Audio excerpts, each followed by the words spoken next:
Hello and welcome to the conference call. My name is Chris Edwards, one of your co-hosts, and I'm here with my other two co-hosts, Rex and TJ. How y'all fellas doing today?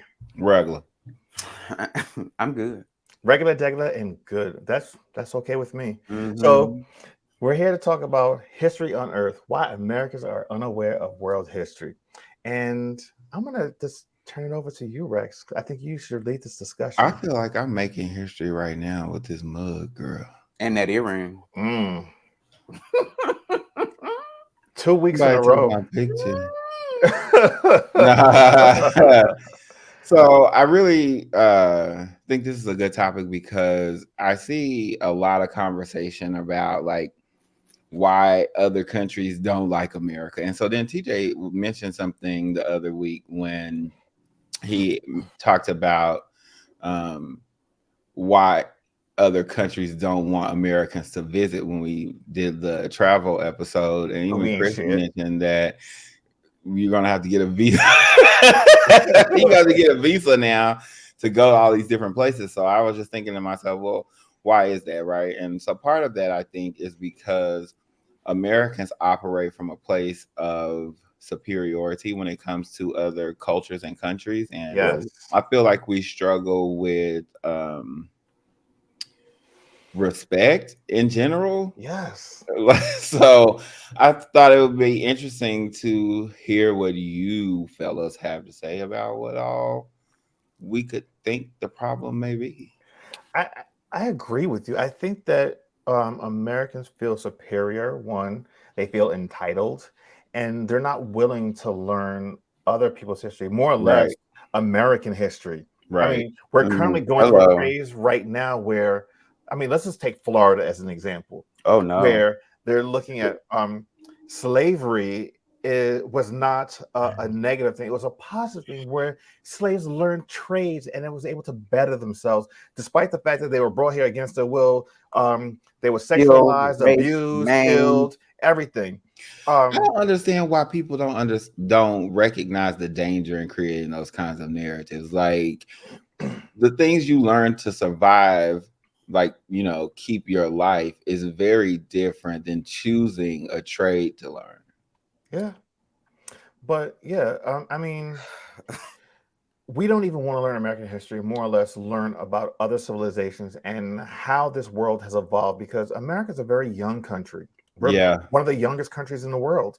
And there's just so much rich history and culture from around the world that we just need to really encompass and learn and embrace. That's why Americans that travel, understand that. And I think this is actually a great continuation from the travel video that we did last week in the past two. You do get a better understanding of culture and society when you yeah, travel, and hmm, you want to learn about the history of the places that you're going because it's you're visiting a specific time in history when you yeah, travel somewhere, but there's so much rich history that has built up to lead you to this particular point in time. I can speak in regards to architecture. That's where my background was. That's my first love and passion. I remember being in my first year of undergrad, learning about having to take courses in history and art and architecture. Not only were you learning about architecture, but you're learning about art as well. There's so many different eras that have brought us to like what we call modern architecture. You've got ancient architecture, Stonehenge. You've got prehistoric, where they're built. You're living in caves and you're writing on walls. You've got Babylonian, or what we call the Mesopotamian era, Egyptian architecture, which a lot of people do know about with the pyramids and yeah. the ingenuity of how those pyramids are built. If people would take the time to learn about those things, they'll have a better understanding of the modern world that they're living in.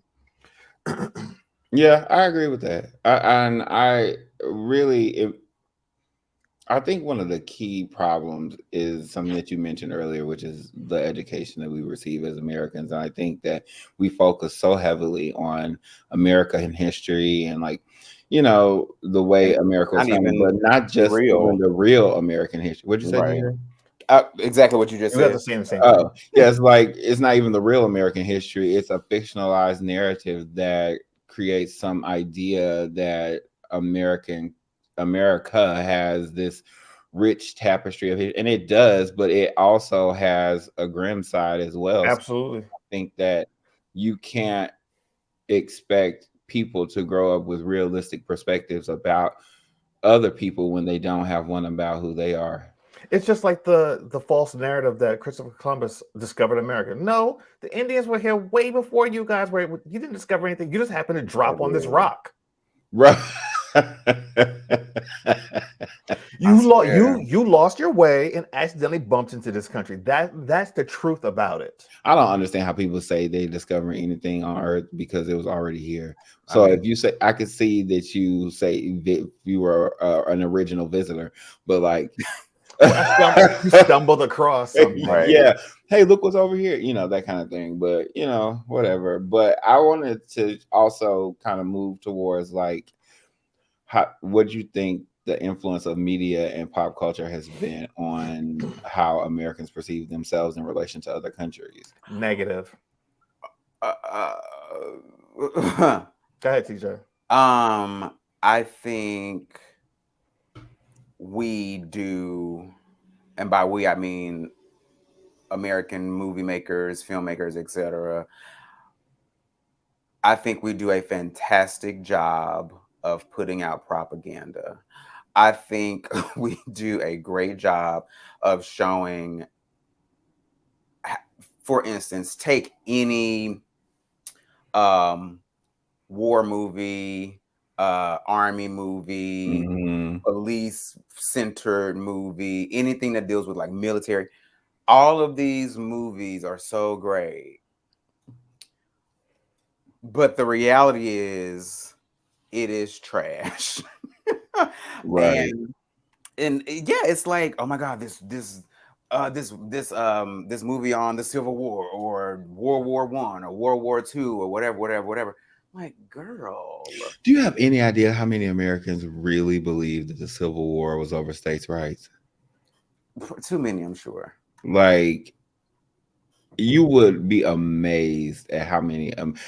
Never mind. I probably wouldn't be. Yeah, that's why I said never mind. No, Yeah. let's not even bother with amazed, because if you've ever watched any of those videos about that have people out on the street asking average Americans question about American history, then Oh, you wouldn't be you would not be very surprised at what you would find. But I do think that something you said is key: propaganda, and I do think that we've done a very good job at putting out propaganda that yeah. allows other people to believe other things about America. And I think that most people from other countries are really surprised when they get their ass over here, and it's like, oh, this is, because Yeah. that's what I'll be thinking.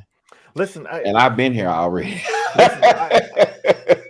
As an immigrant and have family members that came over here as older adults, one of the things I grew up with that, especially with my parents, being here, they think that, oh, they said, oh, you live a foreign, and you live in the American dream, and you have house and you have car, but they don't realize what it takes to get those things, and they had this false sense of um, self Yeah, and what it takes to make it here. And when they come here, then they realize, oh my God, this is really hard. yeah. You know what I mean? Mm. The American dream is propaganda. It Come is. on. Like, It there is. is no But American dream. well, I mean, you can make a life for yourself, but I think the romanticized fantasy of what is portrayed in movies on small screen isn't always reality. It might be someone's Rarely. reality, but it's a very That small rarely. percentage. It's Rarely. a very small percentage. Yeah, and I still don't know how that relates to an American dream. Like, I feel like the American dream propaganda was created to sell real estate. Probably. Maybe. Like, I I mean, mean, that makes sense. like, I just, because what does everybody say is the American dream? Own a Own a home, home, white have a picket couple of fence, have Yeah. a, kids. It's yeah. a Yeah, it's a tool of that control. that is a false narrative right there. Right. And it's not for everyone. And I think that society shames you into believing that if you're not doing that, you're not succeeding in life. Right. This is why the divorce rate is so high in this country, because you're taught from a young age that you need to get married at 20, start having your kids, get your white picket fence, and live Oh, your great life, when that's not a reality for everyone. oh, Yeah. But I want to get back to the initial question at hand in regards to how does media and pop culture influence like our history. I think that because of social media and easy access to the internet now, one, it does bring down barriers, but then also it puts people in a bubble where they feel this, they're not experiencing real life, they're living in this device, and they're living off of what they see other people doing. And there's kind of like this homogenous atmosphere when in you're online, and you're not experiencing true culture, because one, you're not allowing yourself to experience those things outside of your mhm. digital device. I fear for a lot of our young kids now, because they're so trapped on their devices. They don't want to go outside and play. I remember us as kids, we didn't have those devices. We were outside playing. Of course, the rule was you come inside the house before the street light comes on, but you were always outside, Whereas these kids, they don't even want to go outside. All they want to do is sit in the living room or in their rooms with their cell phones or iPads or their video games. So, They what do you think the difference? What do you think outside helped with rather than using a device? We learn to interact with other human beings. We were Well, socialized. to be fair with these young people, I mean, if it was 1,000 degrees outside, I probably wouldn't want to go outside either. That, What I'm but saying is, obviously, the newer generation, I feel like, okay, this is a little off topic, but it's a thought I had a little while ago after watching, like, I can't even tell you the umpteenth video of young people like recording content in a grocery store or like in public places, which is very strange to me as a millennial. But anyway, I feel Yeah. like I feel like these younger generations, they don't really give a fuck about going outside and um doing strange things like a TikTok dance in the middle of a grocery store, because they're like, I gotta find my happiness wherever the fuck it is, because I could be killed at school tomorrow and the earth is warming and this is ridiculous. So that's what I'm saying. Like, if I knew it was 108 degrees outside, I wouldn't go outside either. I don't go outside. I will sit here. Okay, I get it. So I get it, but I also get your point. Like, yes, we went as kids. Yes, we went outside and we played with our friends and we rode bikes and shit. But it was also not and, 100 degrees, and it wasn't as scary. I do and it get that. wasn't as scary. I Yeah. do I Yeah. do get that, but I think that we've lost something. And we've lost history, we've lost socialization.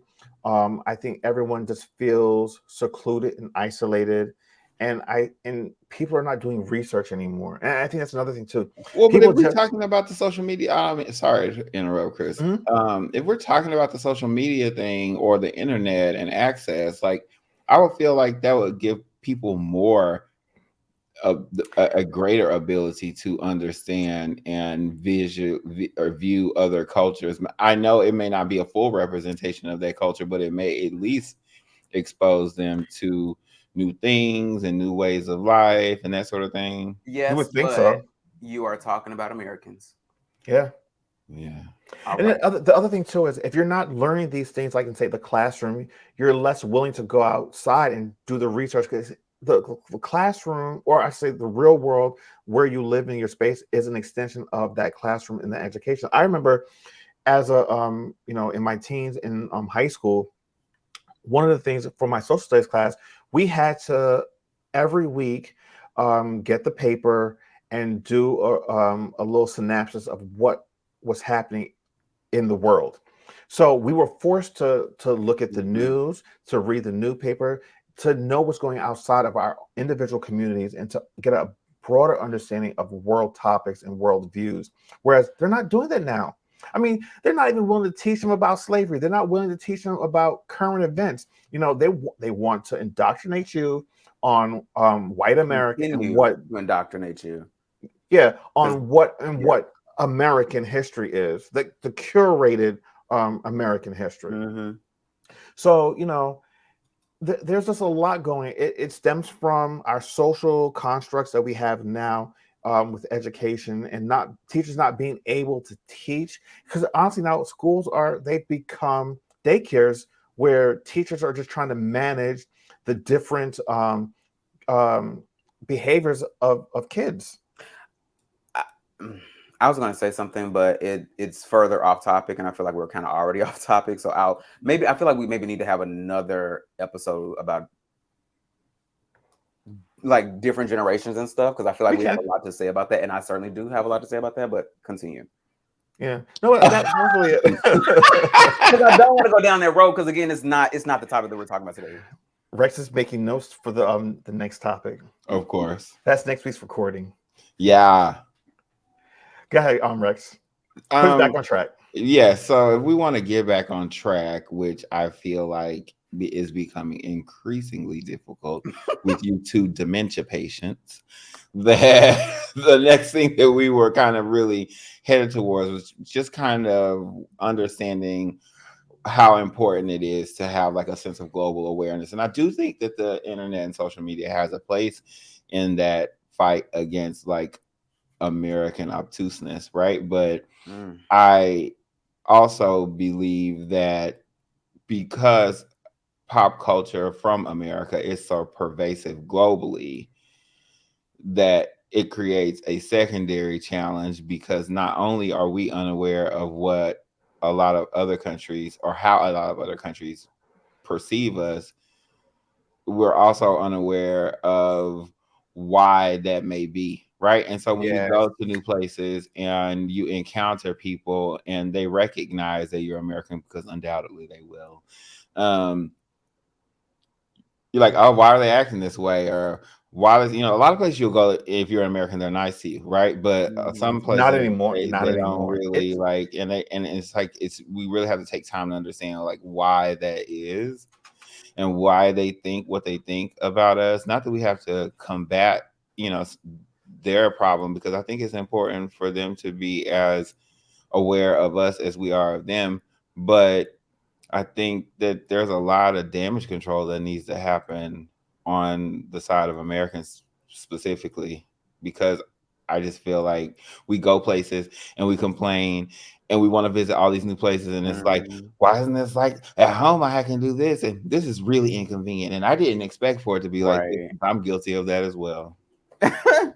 yeah. I go ahead, TJ. Go ahead. Because I feel, and again, from like we talked about in the last episode, I have no basis of comparison, but I feel as though when Americans go elsewhere, they expect for these countries to be like America.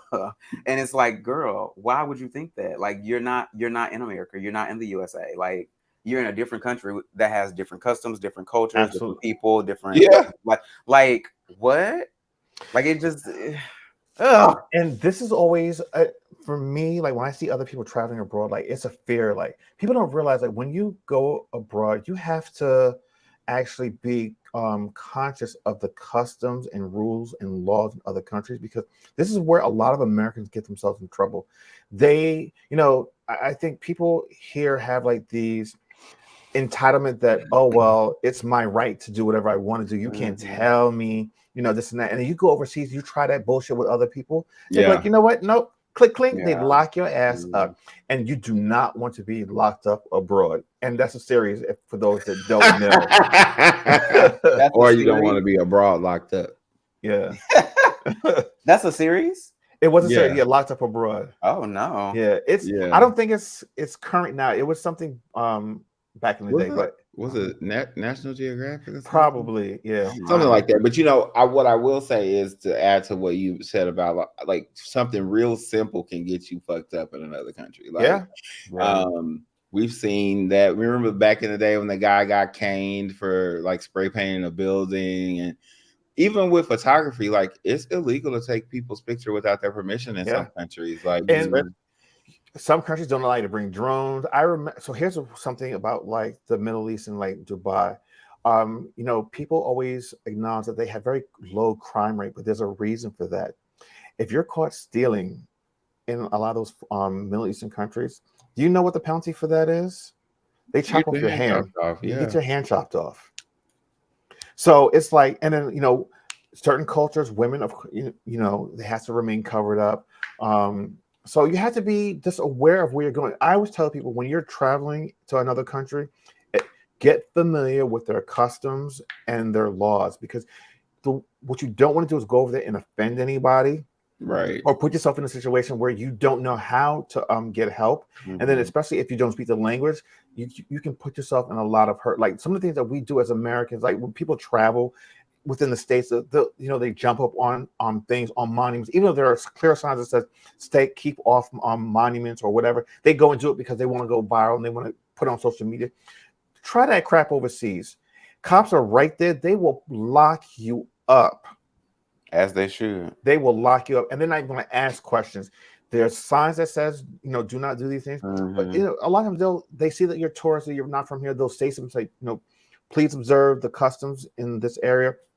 And Americans being entitled, I'm gonna do whatever I want to do. I paid my money to come in. I can do whatever I want. Okay, try that shit. I just think that it's important to encourage folks to have more knowledge, more exposure, more information when they go to new places, so that they don't just, create a situation that they can't resolve, because it's really difficult to get somebody out of jail internationally. Yeah, I'm sure. Yeah. So that's all I wanted to say. Shit. Okay. Wonderful. Any conclusions? Or that was the conclusion. That was the conclusion. Okay. That was it. Okay. Well, that's good. Fumble a bag. Now I when I fumble a bag. Oh, it's loud. Thank you guys for joining us. Don't forget to subscribe, to like this video, and then also hit the notification button. We drop new videos every Wednesday and Thursday at 12 noon. Gentlemen, until next week, deuces. Bye.